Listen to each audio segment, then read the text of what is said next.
अस्सलाम वालेकुम। German course A1 का वोकैब्स का पेज नंबर 3 है। आज चलिए हम स्टार्ट करते हैं। डेर टाग, टाग कहते हैं डे को या फिर दिन को। चूस, गुड बाय या अलविदा। उंड, एंड या फिर और। वास, व्हाट के लिए यूज़ करते हैं या फिर क्या। वेल्शे, विच या फिर कौन सा। डस वीडरजेन, रीयूनियन या दोबारा से मिलना। वीडर कहते हैं दोबारा और जेन कहते हैं देखना, यानी कि दोबारा से मिलना। टू नो या जानना। वी, हाउ या फिर कैसे। वो, वेयर या फिर कहाँ। वो है, फ्रॉम वेयर या कहाँ से।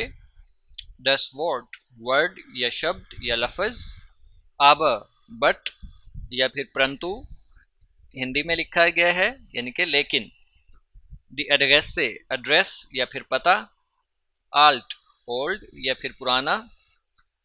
अनमेल्डन, टू रजिस्टर या रजिस्टर करना। डी अनमेल्डुंग, रजिस्ट्रेशन करना। आरबाइटन, वर्क या काम करना, वर्ब है ये भी। डस बिल्ड, द पिक्चर या फिर तस्वीर, ऐसी तस्वीर जो पेंट की गई हो। डे ब्रूडर, ब्रदर या फिर भाई।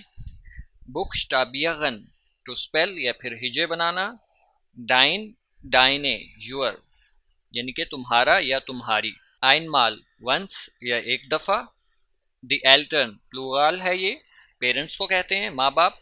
फाल्श, रॉन्ग या फिर गलत। द फैमिली, फैमिली या फिर परिवार या फिर घर वाले। देयर फैमिलियन नाम है, सरनेम या फिर फैमिली नेम। देयर फैमिलियन स्टैंड, मैरिटल स्टेटस या फिर इज़दवाजी हैसियत, शादीशुदा है या नहीं है बंदा। डस फॉर्मूलार, फॉर्म।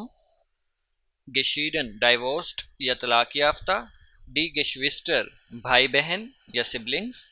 हाबन, टू हैव या रखना। हैंडी नंबर, मोबाइल नंबर। डस हाउस नंबर, घर का नंबर। डस हाइमाटलैंड, होमलैंड। ईयर या ईगे, यूअर के लिए हम यूज़ करते हैं, फॉर्मल के लिए आपका या फिर आपकी। मात्सियोन, इंफॉर्मेशन या फिर जानकारी। डस यार, ईयर या फिर साल। येट्स्ट, नाउ या फिर अभी। येट्स्ट, खाइन और खाइने, नॉट या फिर नॉट एनी, कोई नहीं। जर्मन कोर्सेज के लिए हमारे चैनल को फॉलो करें।